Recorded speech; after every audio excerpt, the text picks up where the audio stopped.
Hello, everybody, and welcome back to the Jack Throlful Show. Today, we are joined by a very, very special guest, Mr. John Travis, veteran motorsport designer. Welcome to the show.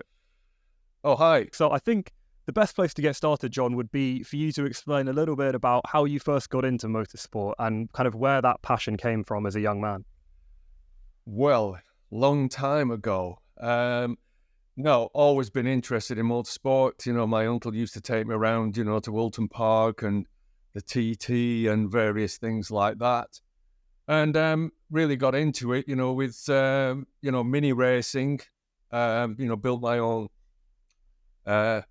Cooper S, things like that. And really sort of progressed to meeting a couple of guys who owned a Brabham BT32 on an estate just round the back from where I lived. And eventually I bought a share in it and then did a bit of hill climbing.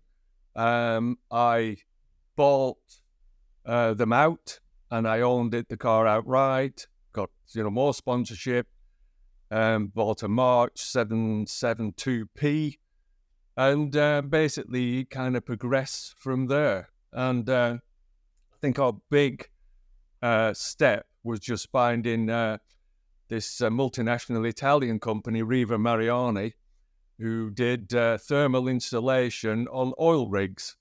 And, God only knows why they wanted to get into motorsport, but they did. But that was a real push, Then we got a transporter, got more engines, and the whole thing sort of escalated from there. But my real interest was, I was never going to make it, as a professional race driver. But my background, was, automotive engineering. And then I spent some time at British Aerospace. But it was more, the design side of the cars, and we did a lot of work on the cars. We built our own monocoques for it. We introduced carbon fiber Sidepods to the car. We tried to develop it, and I think that is probably where we got our edge rather than my driving skills. And eventually, the team got bigger, and I did the stupid thing of buying a Formula One car, which you could do in those days. A year-old Formula One Ram. There was the British Formula One series, the Aurora series, and it was just some ludicrous thing that I wanted to do, drive a Formula One car, with a DFV. So we bought this Ram Formula One car, which was a sort of derivative of March, and did a year racing that. Basically emptied the coppers, had to sell it to pay the debts. Sure. And then we decided to go into Thundersports.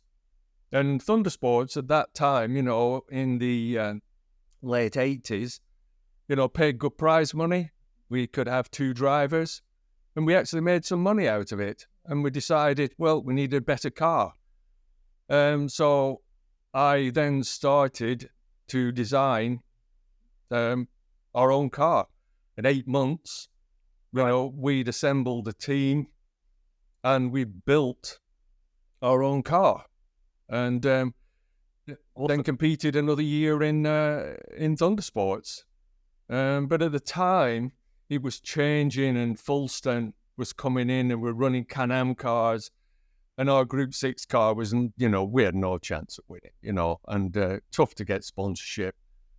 And eventually, we just closed that side of the team down and kept the team on and ran Gary Ailes in Vauxhall Lotus for the first year in Vauxhall Lotus, and I ran Roland Ratzenberger in the Works Alfa Romeo Formula 3 car.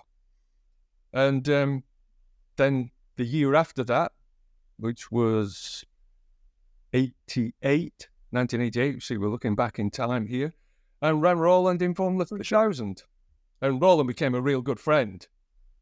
And, that kind of leads us on to another story where I was approached by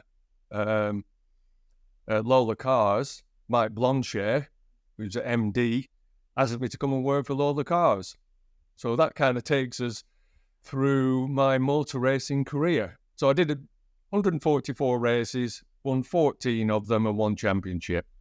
So that's background.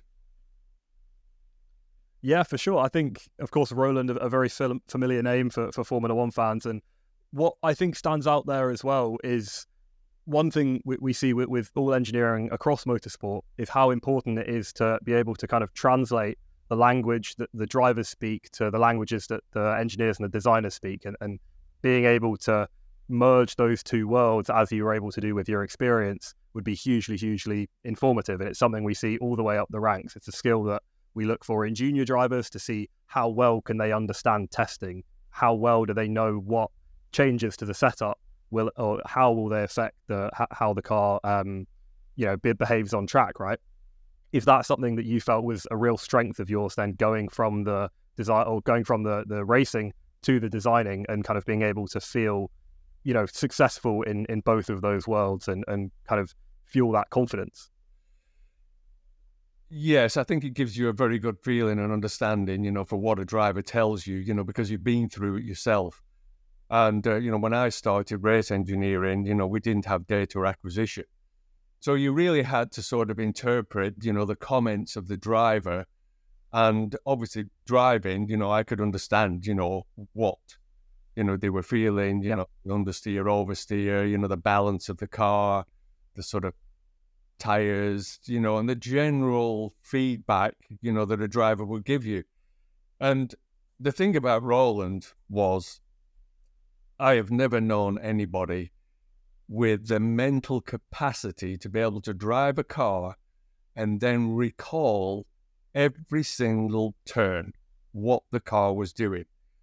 And he would describe, entry, mid, exit. He would tell you even the RPMs. He could remember the RPMs of those three sections in every corner and what the car was doing. Incredible. And it got to a point where you thought, well, I can't write all these notes down. So I used to have a tape recorder into my headset, and he would come in and I would just say, the circuit, lap such a thing to such a thing, and record him. And I still have his recordings today, which sometimes I play back, and you think, my God, this guy, his recall and his mental capacity. Really special talent. Incredible. Really, talented guy, and, a great loss to the sport. For sure. And I think exactly that's a huge part of his legacy, right, was that it was a loss so early on and kind of what could have been with the trajectory of his career. I want to jump forward to Lola because they're such an important name in kind of across motorsport, right? What was a huge part of their company is that they would span so many different categories and an engineer for so many different like regulation sets. What was making that jump there like, and was that kind of a position of, I guess, like seniority and power in racing that was a big career step for you?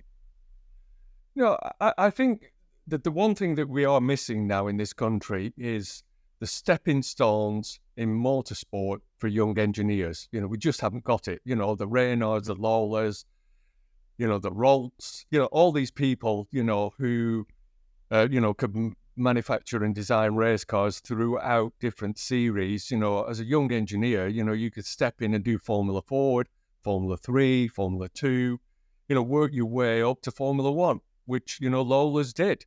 Mm.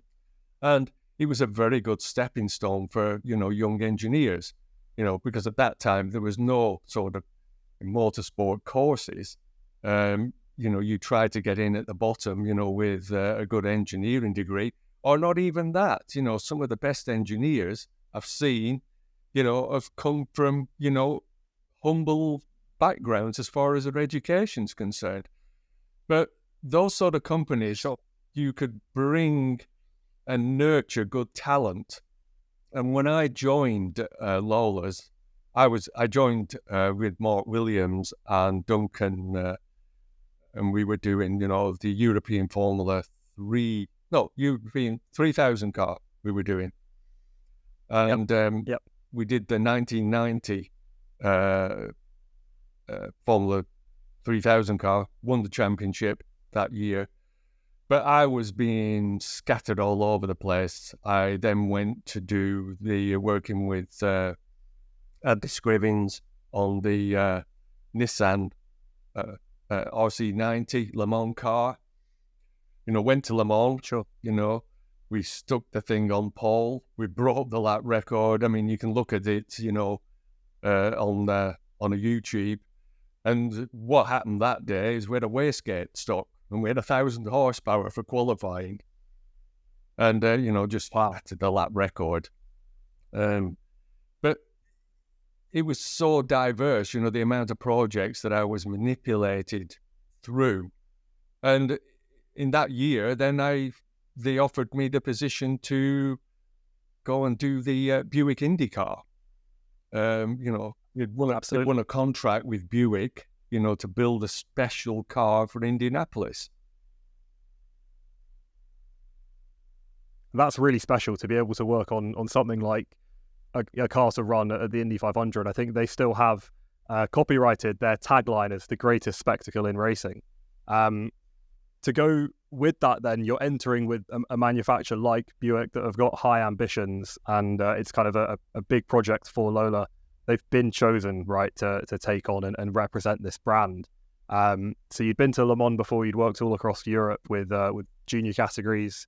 What was that trip to America like then? Was that a pretty daunting experience on the flight there? What are your memories like of that?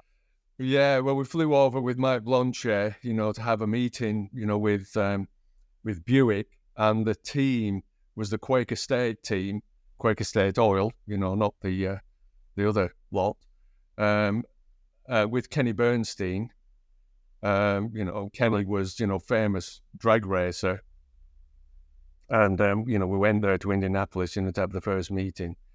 And, here's, a young English guy who's never seen an oval in his life, and I remember telling my father about it, and my dad said, well, what do you want to go and, do roundy racing for? I said, well, I don't know anything about it. I'm going to try, have a look, And, went out there, had, the meeting, and it was really a 2-year project, to actually have a look at why the Buick engine did not work in a conventional chassis, because Lion Dyke had just won Indianapolis, in a Lola with a Cosworth, and the Buick derivatives of that chassis were useless, terrible things.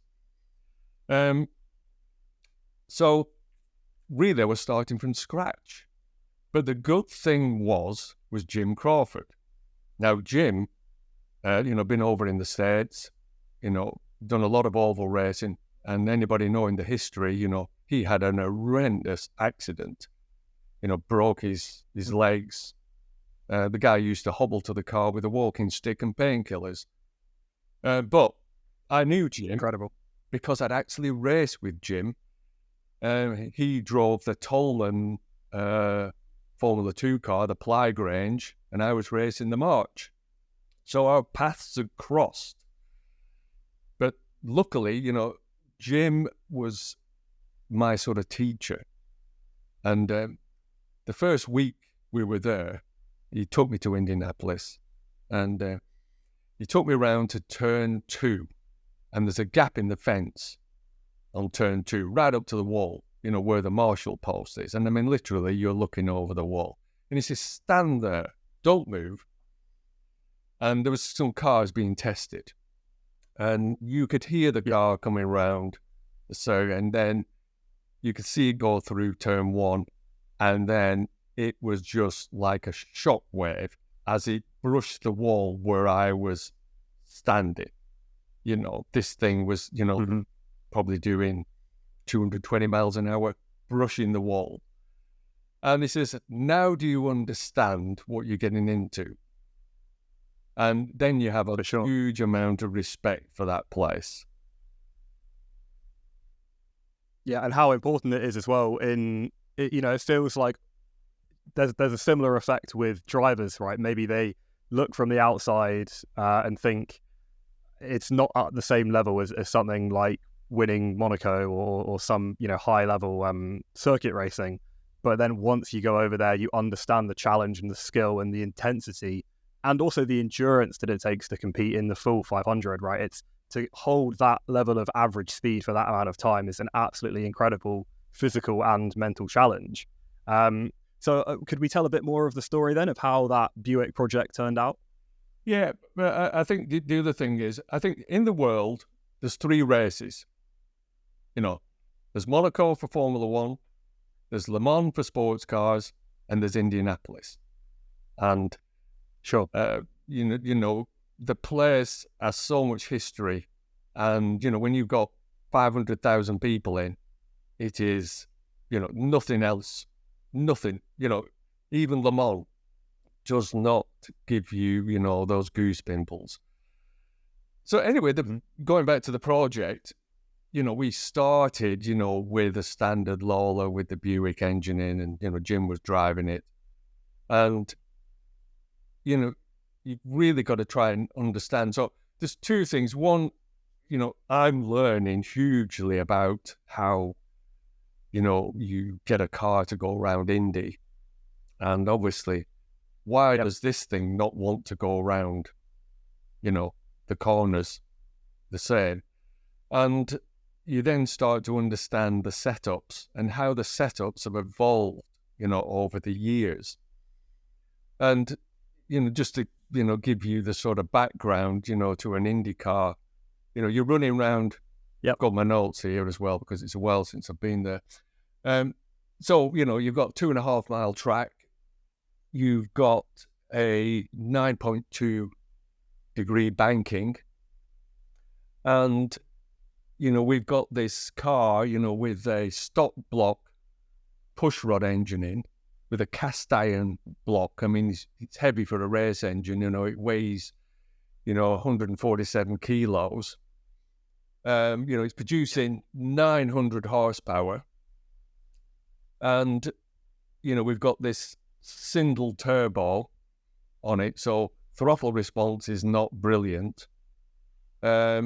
right. And, you know, we are producing as much centrifugal force through the banking as we are aerodynamic force.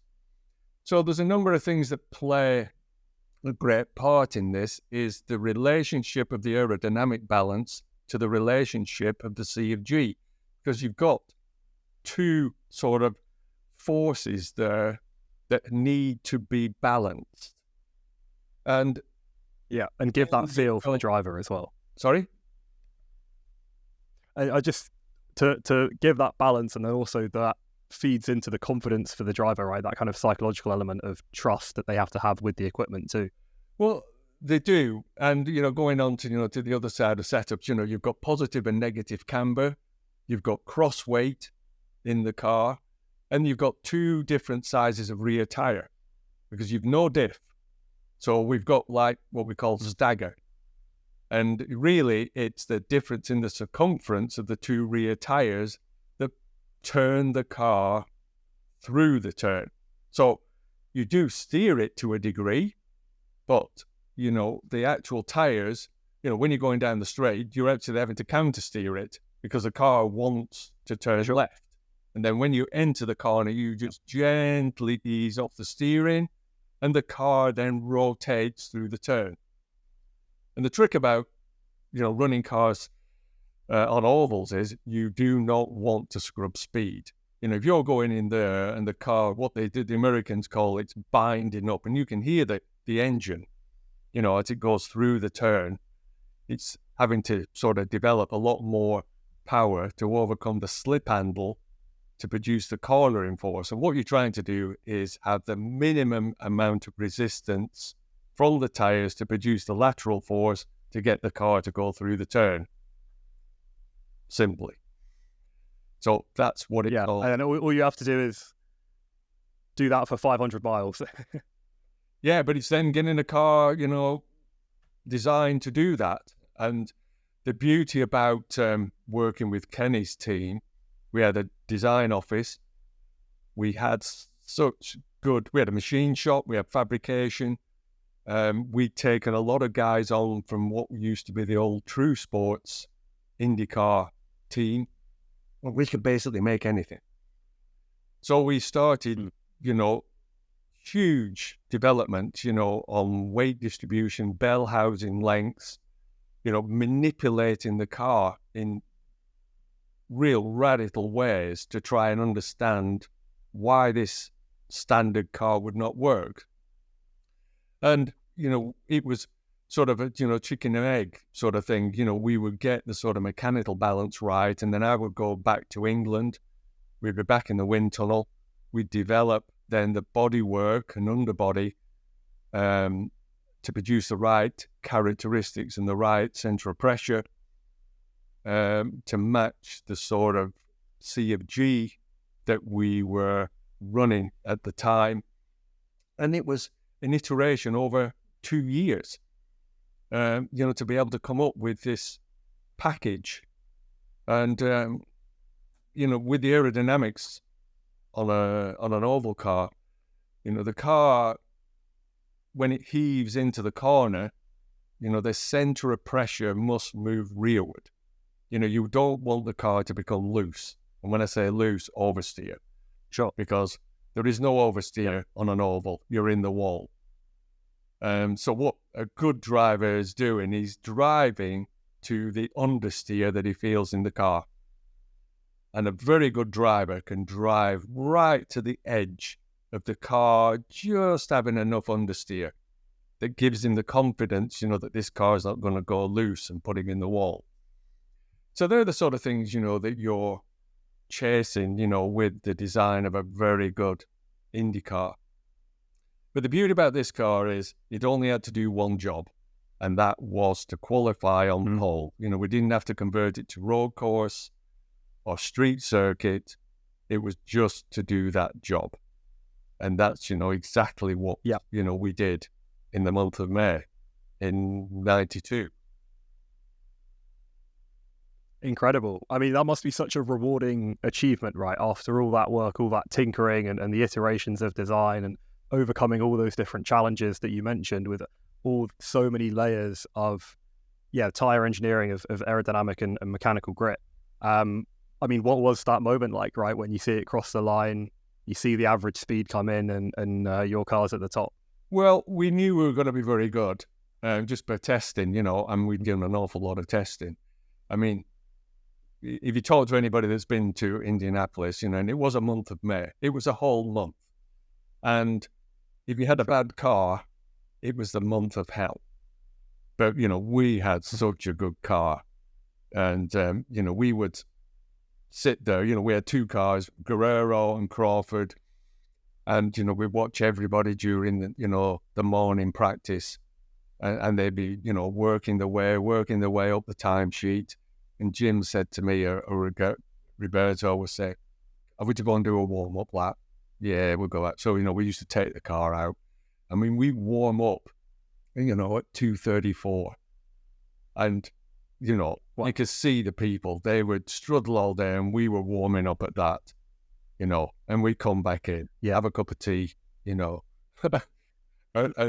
we knew we were good. And we knew how to deal with the weather conditions, the track temperatures, because, we had a huge, advantage. And, the drivers had such confidence in the car. And I still have one of Jim's sort of printouts here, his speed. I mean, wow, it was like, look at the 4th of May. So we just started, and the guys... My birthday before that. 2:33. And his entering, I've got here his speed, entering turn 1 at 240 miles an hour. I mean, you've got to have a lot of faith in the car. In your car?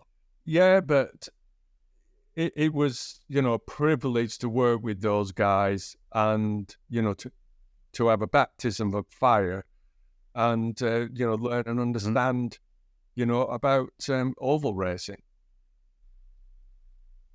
For sure. And am I right in saying then that after that, there was a move between you and Penske cars, right? A namesake in IndyCar, Roger Penske, now I think owner of the IndyCar series, of the Indianapolis Motor Speedway, and of Penske Motorsport, that competes across many series. No, what happened? That was I worked at Lola till '96. Bruce Ashmore left as chief designer. He went to Reynard. Reynard came into it.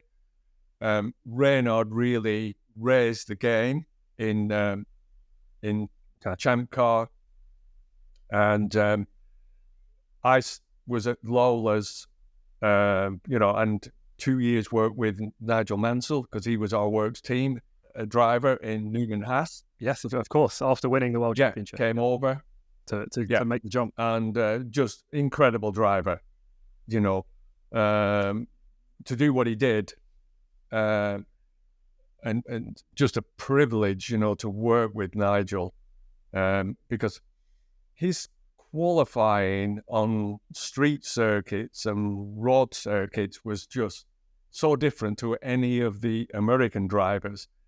He would sit there and wait, and he could just put one lap in, like he would do in Europe, and just stick the thing on pole. And then he'd walk across and he'd sit on the wall. I think he was sort of psychological. He learned a lot of the oval racing from Mario Andretti. So two of them, were teammates. And, I did have the privilege, of working with him, in those 2 seasons. And then, we got to 96, and Nigel Bennett was retiring from Penske. So I got, the great opportunity, to go and work for Penske, one of the greatest race teams, in the world. So my career did not go into Formula One. I had the choice, do you go into Formula One or do you go and work for Penske? And quite honestly, at that time, there was no question. You go and work for Penske. So fascinating. And and those kind of the Marlboro Penskes of that era have become so iconic in race car history. So that first kind of outing at the 500 with Buick, and then kind of going forward then to working full time at Penske. I guess, what was that challenge like? And that is that kind of another step up in responsibility when it's a team of that level, and the expectations there are so high. You've got huge expectations. When you work for Roger Penske, very, very successful, race team and successful businessman. And, the standards, that they set there, and working with, Nick Guzet, the manager of Penske Cars, UK. And the one thing that Nick Guzet instilled in me was the way to run a team or a manufacturer, and it still stays with me to this day, the way he did it. Very, very professional. Just the discipline that we had in the team, and just fantastic people that, we work with here on the South Coast. It was kind of a unique team because, we weren't in the sort of triangle of motorsport. So all the people that we had here were all, die-hard, Penske people that had, been recruited from the local area, and I think that's what made it really special. For sure. And one of the things that you had mentioned to me would be a good talking point before we started recording was some of the work in design that was done on the floor of those Penske cars, right? And the level of downforce you were able to generate through kind of ground effect. And it's something that you can kind of draw a line through to modern Formula One, right? Where we see, remember in Monaco, the underside of that Red Bull came out, and you could see all the struts going along the floor to create the downforce there. And what you had mentioned before was that that's something that has a huge kind of precedent, that we maybe look at Formula One and we think that these are incredible new innovations, but actually looking back on those Penske years, that was something that kind of between those side pods and then underneath the floor was something that had that kind of precedent and research going into it back in that time. Is that accurate? It is. And I think, one of the things that, we have to put into context here, the wind tunnel that we ran at Southampton, was wartime. It was the Mitchell wind tunnel. And, you've got to put this into context, because the Red Bull wind tunnel is a very similar era. But when I joined Penske, there was a lot of problems, it had kind of been neglected. And we poured money into the Southampton wind tunnel, with new rolling rod, boundary layer suction, cooling. We spent a lot of money on it. And because, aerodynamics are absolutely critical to it. We had a laser Doppler system in it. We had the Dantec laser particle imaging fitted to it, so we could actually seed the wind tunnel and look at the flow around the car, with the imaging cameras. We basically could roll, we could steer the car. We had exhausts on it. We had 2 sets of tires. We had, the oval ones, and then we had road course ones. So Sure. When you look at what we were doing, in the late 90s and early 2000s, we were, pretty well advanced aerodynamically. And our wind tunnel models, we did have rapid prototyping, but we would always get to a point where we would and build a reference model. So you develop the car, take all of the bits that you've been developing and make a proper, what we call a reference model, which was full composite, stiff. And that was, you would kind of move along and iterate through that. The other thing we used to do is we would run simulations using the aero data from it, because remember here, we're not just on one circuit. We would have short oval bodywork, super speedway bodywork, and road track bodywork. Yeah. So development, without doing it like Formula One for one circuit, we're doing it for a number of circuits. The aerodynamics change completely. To where do you need the downforce? Am I running on a street circuit? Do I need it at a higher ride height? Do I need it on super speedway in a low part of the map? So, we were doing lots of things like that. And the rate of development that we were going through, because it was a competitive season, because you were dealing with Reynolds, Lolas, True Sports, Swift, Gurney. So there was a lot of people out there. And, we could do some really innovative things, within the parameters of the rules. And, we came up with what we call these huge scallops, in the leading edges of the side pods. And then we would put these turning vanes in. And very similar to what these guys are doing now in Formula One. If you flipped our car over and looked at it, we've got this big scallop there, we've got the turning vanes, but because of our rules, we had to run the side pod up right the way down to protect the driver, because we hadn't got the side crash structures, things like that. So underneath, a very complex piece of aerodynamics. And the way, it was sort of iteration, we got to a point where the rules were limiting the exit area of the diffuser on the tunnel. So we thought, okay, how can we generate more downforce? And the trick was generating it through vortexes. And I don't know what people think is going on with Formula One, but I know what went on, with the Indycars. Basically, the turning vanes under the leading edge scallop produce vortices. The vortices are shed outside of the bodywork, and then they re-enter underneath the bodywork and align themselves with the tunnel wall and then the diffuser.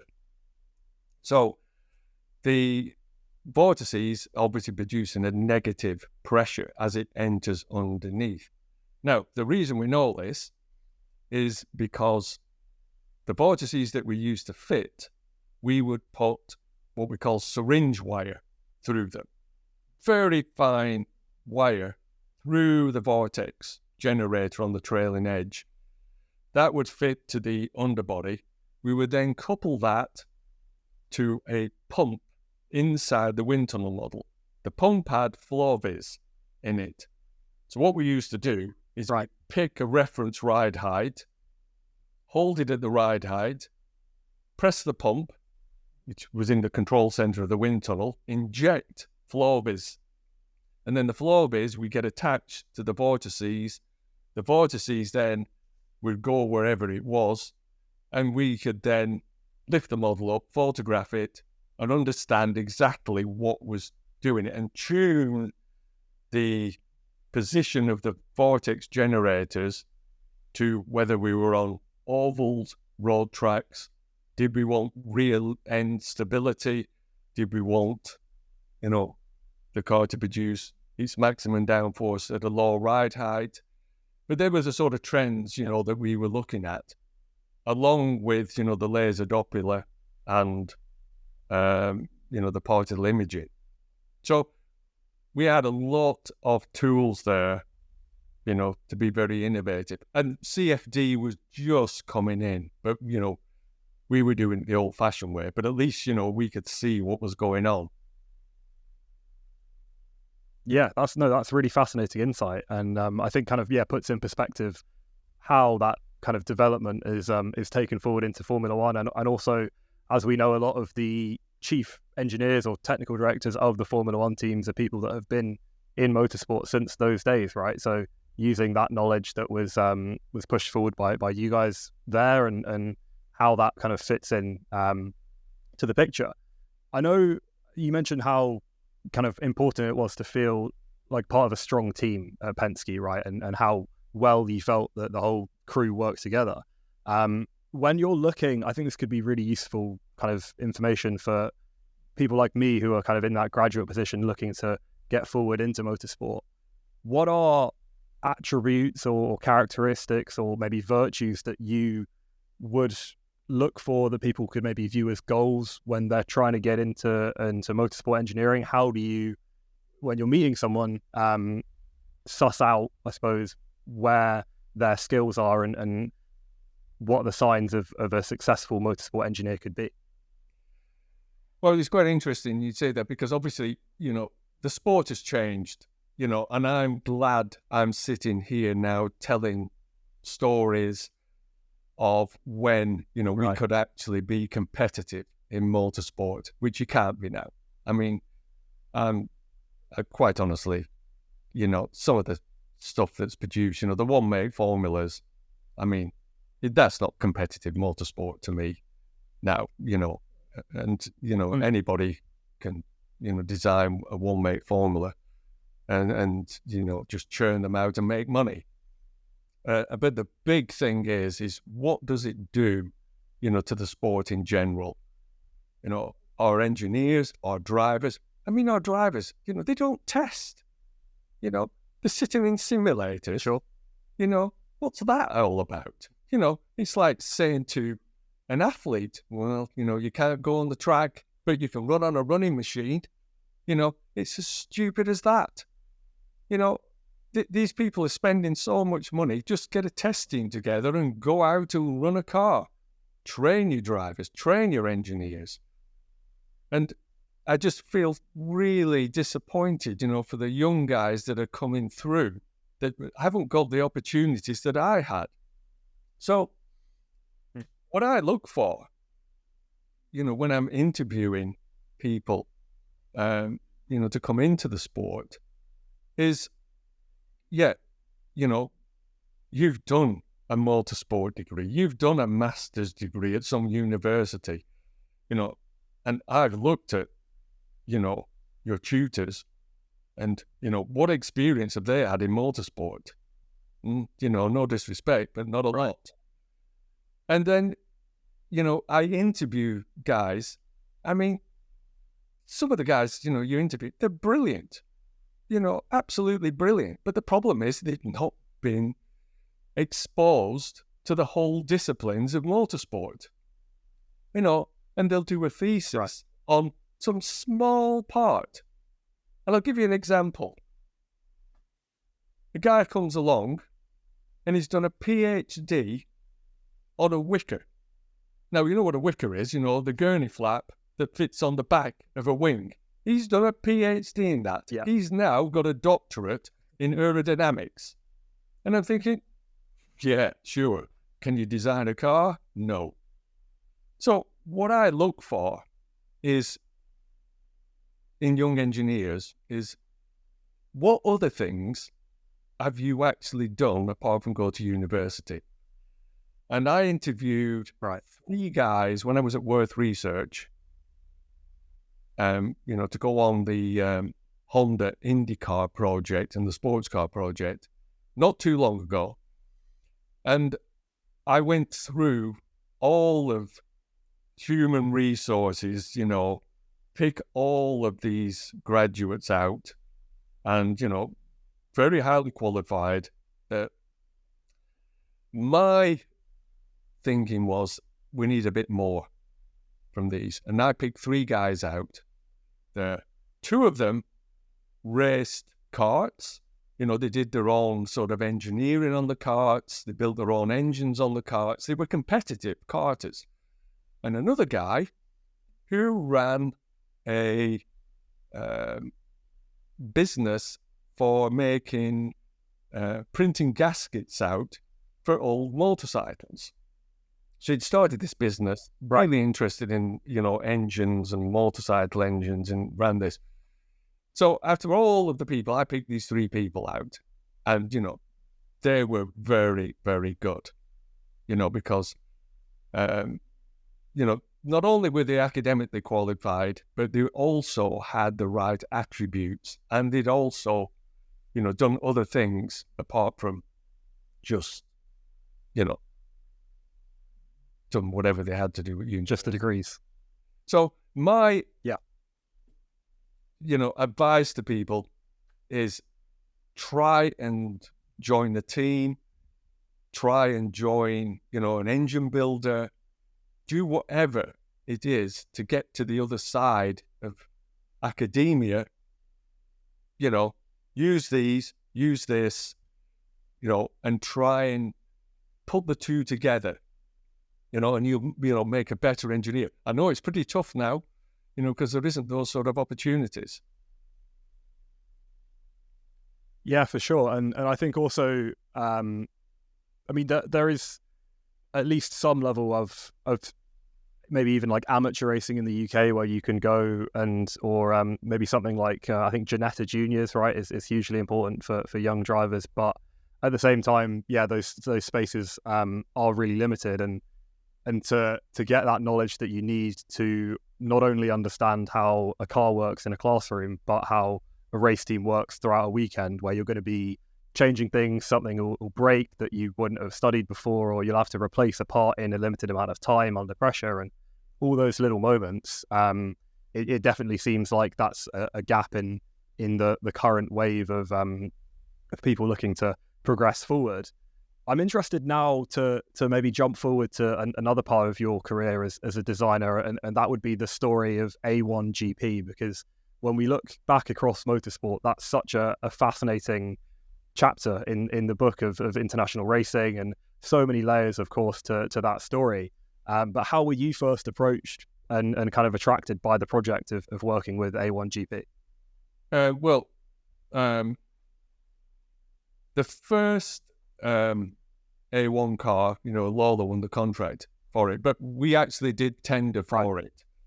But it's just an unusual story, that one, and how, Sheikh Maktoum, who was one of the founders of that formula, we had a meeting with him, and I did a presentation for him, proper race car, and he said, John, have you got a piece of paper? So I gave him a piece of paper, and he said, I want it to look like this.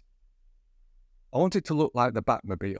I want the tail to have these things at the back, And I was just about to say something, and my business partner said, he took over. Yes, we'll do something like that. And I said to him, there's no way I'm designing a thing like that. Anyway, Lola got the contract, and, we all know what the car looks like, but it did a good job. 3 years later, I'm at Estoril doing a test because I was working for Epsilon then, and we were doing a test there. And Bruce Holmes came to me, and one of the he was the brother-in-law of Textura, the South African, that was bringing the money to the series, and he caught me in the paddock, and he said, John, would you like, to get involved in the new A1 Ferrari project?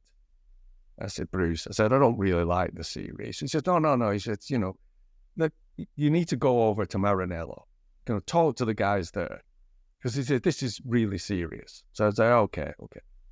So I took a flight out to Maranello and met with Rory Byrne, Mario Mondo, and John something Hess, the engine department of the road car side. And we had a meeting there. I did a presentation, and he said, yeah, very interested in you doing the project. So I flew back to the UK, got off the aeroplane, and they'd asked to come and see my factory and facilities, which I didn't have, because at that time, of course, you couldn't sustain a race car manufacturing facility because, we were fighting against people like Delara and things like that for one-make contracts. So what we did with A1, we put what we call performance partners together, all the best people in motorsport together as a group. And I went to URT in Bognor Regis because I wanted those guys to do all the composite. And I was talking to those guys, I said, I've got to find a factory. I've got to put something together. In 2 weeks' time, I've got Ferrari coming over. And they said, we've got a place here, next door.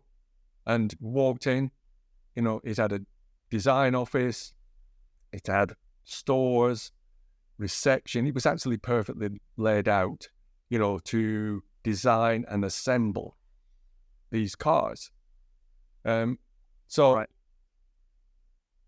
Ferrari came over, and we actually borrowed computers. We borrowed people. We set up a DO. I didn't even know the people who were working the computers. And we basically staged it. And they came along, and I said, we just moved in here. We're going to do this. The inspection department's going to be here, blah, blah, blah. And we won the contract. And they went. And then the building was empty. So that was in sort of November. And then in January, we had the whole place set up, with, the computers, the servers, inspection department, stores, test facilities, wind tunnel shop. And we were recruiting people, in the door. And we pressed the button. And, within 9 months, we had the first prototype car running. And, went off and tested it at Fuyran. But, we worked very, very closely, with Rory Byrne and the engine department, because the engine department, it was a road car. It was a road car engine, that they wanted promote, within the parameters of the formula. And at the end of the day, the parameters were, had to fit this engine, and it had to look like the family of Ferraris. So when you looked at it, you think, yeah, that's a Ferrari. And just a fantastic project. But it wasn't one-make formula, but we approached it slightly differently because we weren't selling the cars. They were franchised. So if I can remember rightly, it was costing us £250,000 per car just in parts alone. So that wasn't amortizing design, tooling, or anything. So the cars weren't cheap. They were well built. And because of the nature of the series, where the teams would never see the cars, they get loaded onto a 747, they get unloaded. You see the car for the first time at the track, you have to go and run it. So we made the aerodynamics very progressive. So they had a very wide envelope of performance. We also provided with a full simulation so that they could put all the parameters and adjustments in and run simulations to see, what they needed, to be competitive at that circuit. And, we've built a very, very good one-make formula. And, I'm really proud of it. Compared, with some of the trash that's, no disrespect, some of the rubbish that's made now for one make, that was a proper race car. That was built to Penske standards. Mm-hmm. And I think what that enables as well then is for particularly like the drivers, right? You have to make it attractive to them to feel that's a series that they can devote their time and their skills and their kind of craft to. It has to be an exciting car, both, as you said, for Ferrari to look at, but also for the drivers to drive and for people to watch. One thing I'm really interested in, and it's this kind of, maybe to fans, feels like a central problem with, not problem, but a conflict with motorsport design and engineering, is this issue of dirty air, right? And kind of overheating tires, and the more downforce you tack on a car, the faster it'll go, but then the slower a following car will go, right? And the bigger impact that will have. From an engineer standpoint, how do you approach that challenge? Is your job individually just to find as much downforce as possible, I'm sure, when you're working for a single team, but then jumping from that to the A1 project, where the job is to make an exciting series of cars that can then produce exciting racing? I'd just love to know your kind of perspective on the issue of dirty air and kind of how the I guess like perception of that has through your eyes. Yeah, that was an interesting challenge. When we were having meetings with Ferrari, Ferrari wanted us to do, the full width wing, like, the current cars have, and what they had at the time, which was the wing basically going out to, the width of the tires. Now, what we decided was, looking back at what we'd done with Champ cars, we decided, no, we're not going to do that. And the other thing we decided was we were going to go to the 2 meter track width, which what, current Formula One. If you remember, a few years they were running narrow track. And we decided, no, we're not going to do that. We're going to go to wide track, 2 meter, what we used to do on, the Indy cars, and what current Formula One are doing, because we wanted to get mechanical grip there. We wanted not to obstruct the mass flow to the underwing. And on the A1 car, we made the side pods wider than the current Formula One. Current, I mean current in 2008. And we also played around with the brake point on the diffuser, because basically there was no rules. We followed basically the safety rules of Formula One, but looking at how we wanted to produce this car and make it more competitive, we needed to produce more downforce from the underwing. So we played around, with the brake point on the diffuser. We created more downforce from the underwing. We followed our own philosophy on the front wings, because we used to spend a lot of time with the car steering it. The wind tunnel model, we would steer the car. And we knew, to be quite honestly, going down the straight, you're slipstreaming and things like that, but you want the downforce in the corner. So we spent quite a bit of time, with steering the car and playing around with reducing the balance change with steer. And they do, you turn a car in and, you will see, the downforce on the front of the car reduces with steer angle. And we wanted to minimize that. So we spend a lot of time, looking at that. And this was all about giving competitive close racing. So that when you were in turbulent wake, the car was not as sensitive to, those sort of, the sort of turbulent airflow. And one of the other things we avoided was all the widgets and gadgets that modern Formula One cars have. Because each one of these things, it's producing a little bit, but, they're not that robust in turbulent air. So we tried to keep the car very, what I'm saying, basic but strong aerodynamics to the car.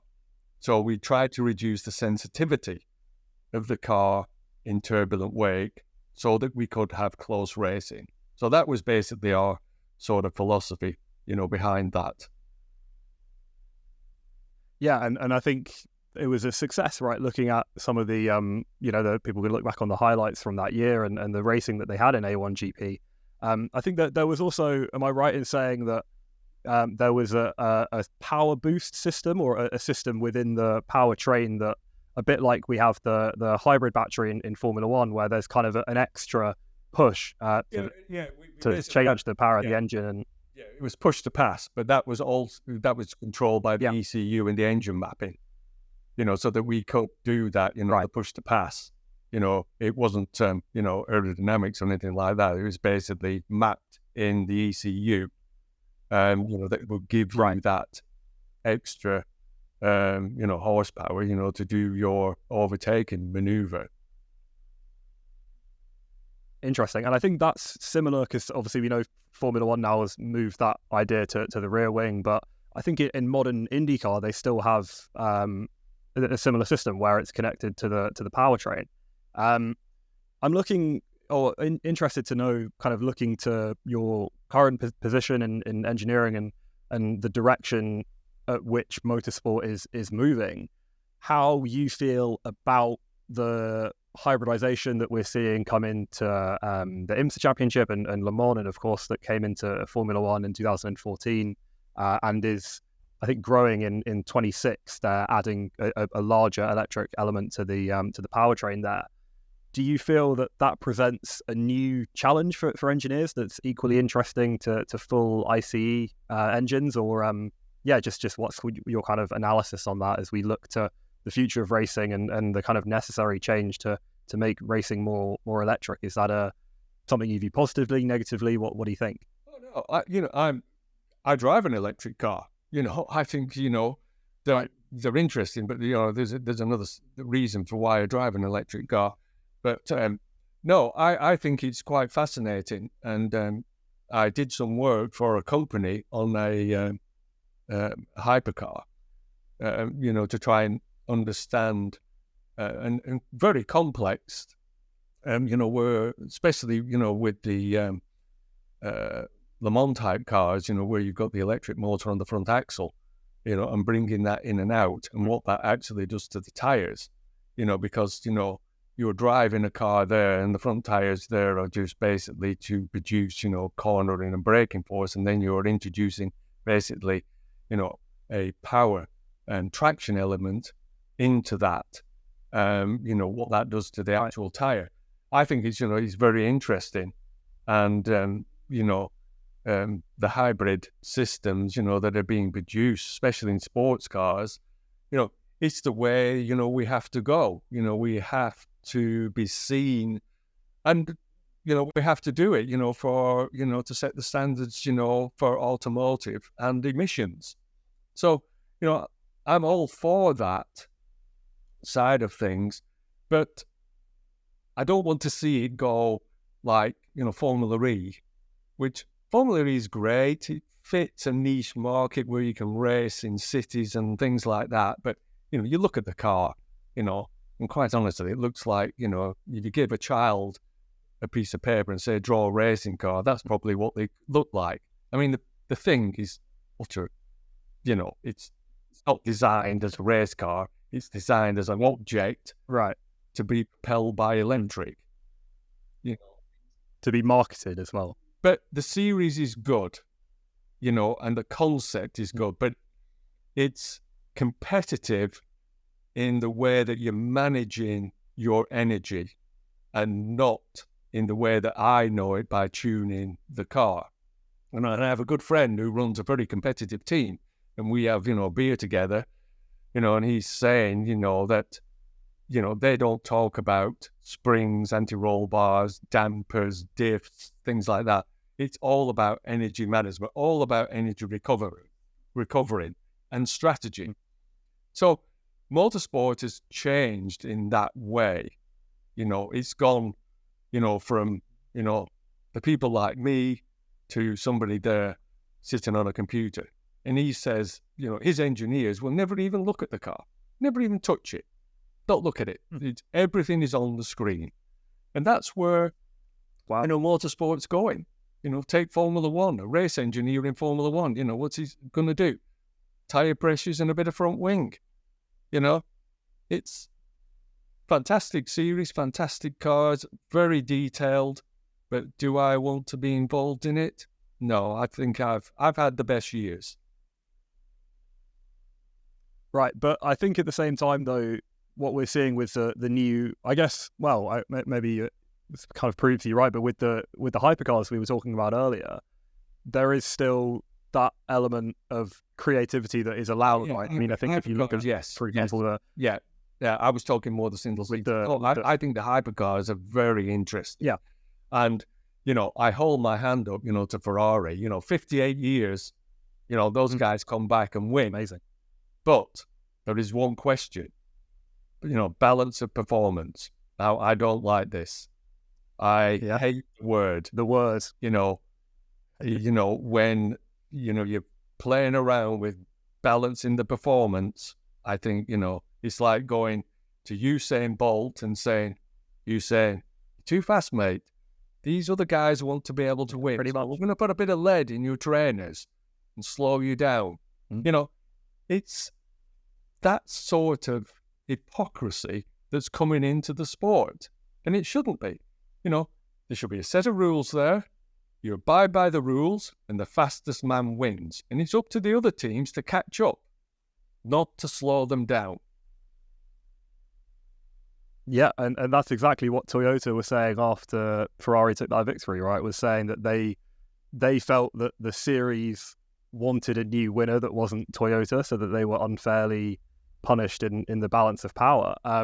I think what that links onto then is another question I had, which is what we're seeing in present Formula One this year. A veteran engineer like yourself, Mr. Adrian Newey, has led a team that's designed one of the most dominant cars of the last decade.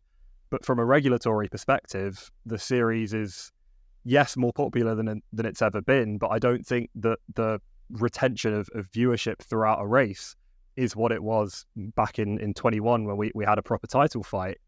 From the standpoint of maybe the FIA looking at current Formula One, do you feel that they're going to take that hint of balance of power and try and find what we were talking about earlier, that whatever magic dust that the Red Bull has, and just ban it to make the series closer? Or how do you think that they... Well, there are two questions. How do you think they will approach it, and how do you think they should approach it? Well, the problem is, when you go down a path like they have, and basically, they wrote the rules very tightly, so basically, I think they thought they were going to control it a lot easier than they did, but when you get somebody like Nui, and Nui's old school, he goes back, as far as I do, and he's probably, the last of, the pencil drawers on a drawing board, Like Rory too, as well. You mentioned. Yeah, Rory. Rory's still at Ferrari. I speak to Rory. He's he lives in Thailand. And commutes backwards and forwards. Cool. But he's an advisor there. But they're old school, and they've been there. They've done it, and I think the thing with Adrian is he looks at the overall picture and he can decide what's important. And I think the thing that used to dread me more, aerodynamicists, sometimes are so focused on, the aero side, they will compromise other things in the car. Now, I think Adrian can look at it and he can determine, what I can sacrifice, what's important, and understand, the balance of a car and what they've done. I mean, you look at the front suspension, everybody's going, oh yeah, look at the wishbones and stuff like that. We were doing anti-dive and stuff like that, 30 years ago. It's just one of the mechanical attributes, that you can put into the design of suspension. I mean, he's done it, very aggressively, because the resultant forces under braking are quite small. So to gain anything, you do need to have, a very short inline swing axle length, to produce those forces under braking. But, he's been there, he's probably done it in the past. So he's introducing this knowledge that he's gained over the years. And, some of the other people, the technical directors and God knows what other names they give themselves, running departments, have probably just come out of university. They've worked their way through Formula One, and they've probably never had, the sort of experience that Adrian has. And, I think he's the last of our, his kind. And he had mentioned that, there's only so many years left, right? Maybe it'll be that 26 regulation package that sees his departure, and it will be a huge test for Red Bull to, however they feel that they could do it to fill those shoes. But he is also, I think, whenever he's asked about it by the media, very quick to try to kind of push some of a lot of the responsibility to the people that work under him, right, and that are translating what he does on his magic red notebook and big drawing board to CFD, as you mentioned earlier, how important that is in modern car design, and then bringing it to the track and being able to set it up every weekend. But I think you're absolutely right in saying that his leadership is so fundamental to the success that we're seeing.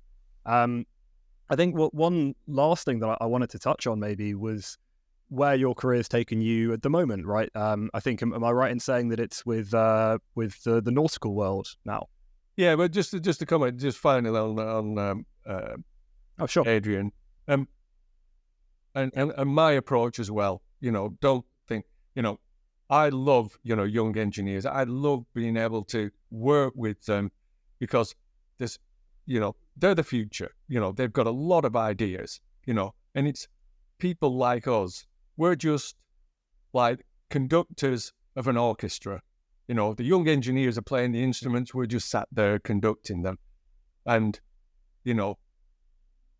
there's a lot of talent out there, but it just needs, a little bit of direction there and inspiration, because, I wish, I've been in 40 years here. I've even tried to get it back into universities just to lecture. They won't have me. I don't know why. But I would just like, to be able to pass whatever up here, pass it on to, to young engineers.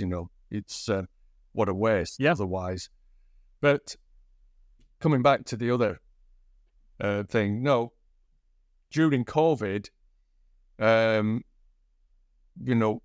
I was doing consultancy work, as a race engineer for Red River Sport, with Johnny Molan. And, we got to the point where, we couldn't travel. And I'm a big, boat fan. I've motor-powered, not sailing. And we've been quite interested in looking at, the future of, boating and, marine technology. And, we looked at it and thought, electrification is going to come to the marine side of things. But everything we looked at, was for lakes and canals. So basically, we started a company up, Fuyran Marine Technology, and we designed a propulsion system that was what we call Category B, meaning, we can go out to sea with it, because we've got systems on there that are hybrid that we can basically, charge the batteries up with. You can't go out to sea and suddenly have a flat battery and be stuck there, called a lifeboat. Sure. Well, we basically have designed this system, and then we thought, okay, we need to look at, hull design and hull materials, because there's thousands of boats out there that are made out of glass fiber.